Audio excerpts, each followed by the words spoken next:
So the arrangement according to the organizational structure of the diocese will be in terms of record groups. And the functions of each office will be the series.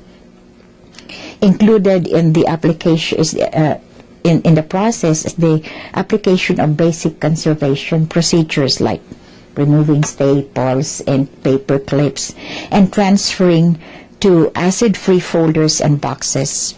You will see that these are the ones that have been processed, so they are in acid-free folders and in acid-free boxes. Eventually, I also hope that to be able to prepare a folder-level inventory. I'm in the process. So in the preparation of the finding aid, I was able to do that again tentatively until I get the material, all the materials through. There's already I have the historical note, the content note, and record group and series description, box and folder inventories.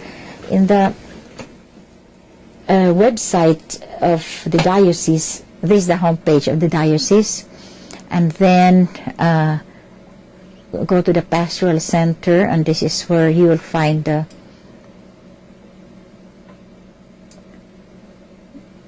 Diocesan Archives website. The website for the Diocese of Reno Archives consists of the first part I have just a summary of the record groups, the main record groups. It's followed by a historical note of the institution, and then the content note on the collection, and then follows an inventory of the record groups and series. That's all there is to it. It's the historical note, the content note, and the record groups.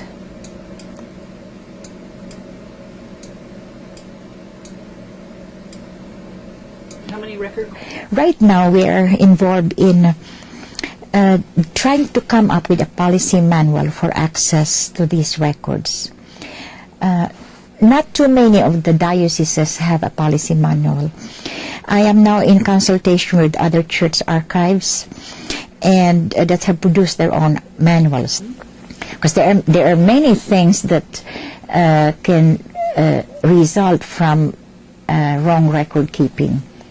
Just like changing of entries.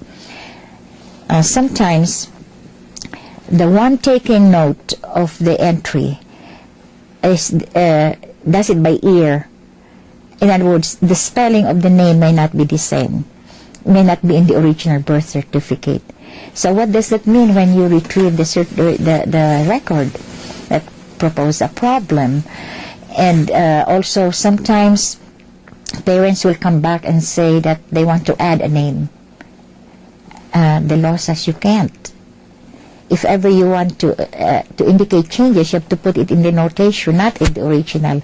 These sort of things, I think that some parish registrars are not aware of, especially in the missions where most of them are volunteers. So I hope that the manual will be a great contribution to record keeping in the diocese. In fact, in the church there were occasions in this mission parishes where the priest is all alone and he forgets to put the records in for the administration of the sacrament.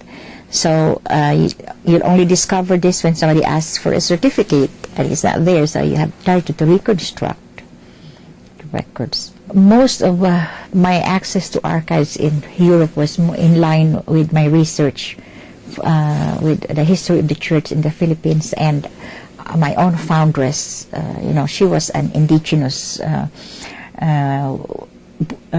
religious, and we had no ties directly to a European congregation.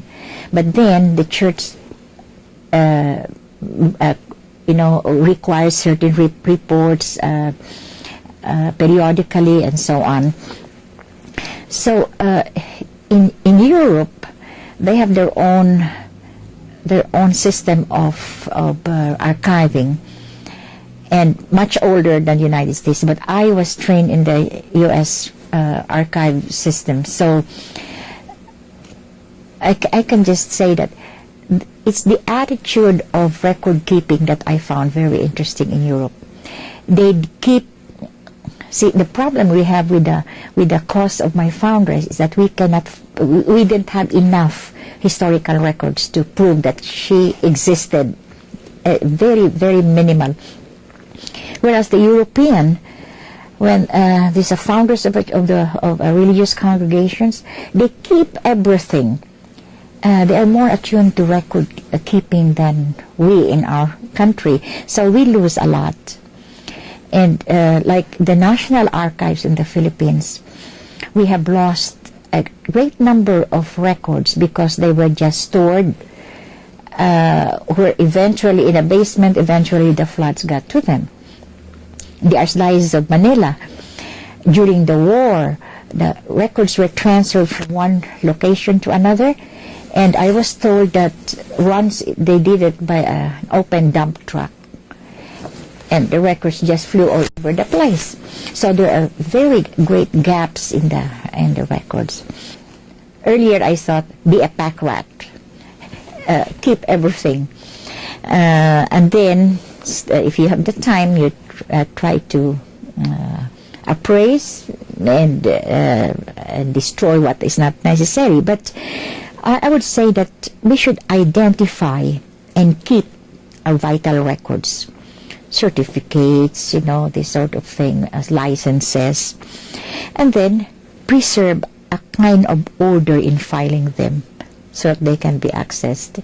You mentioned earlier about just the shoebox filing, but if you have some kind of order from the beginning, then you don't feel like you're swimming in a sea of records, and you have all the receipts all together and mixed up with your vital records. That's going to be problematic.